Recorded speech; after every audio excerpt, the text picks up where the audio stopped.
ஓம் நமச்சிவாய.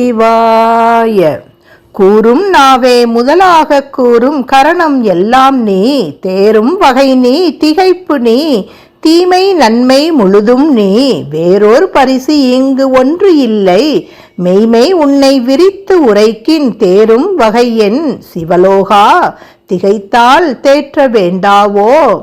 பேசும் நா முதலாக கூறப்படுகின்ற கரணங்கள் யாவும் நீயே, தெளிவதற்கான உபாயங்களும் நீயே, மறதியும் நீயே, எனக்கு உளதாம் நன்மை தீமைகள் அனைத்தும் நீயே, அடியேனுக்கென்று தனித்ததோர் தன்மை சிறிதும் இல்லை, இது சத்தியம், யான் கடைத்தேற உன்னையே புகழ்கின்றேன், அதுகொண்டு திகைத்து என்னை தேற்ற வேண்டாமா, தேற்றி அருள்புரிவாயாக. திருச்சிற்றம்பலம்.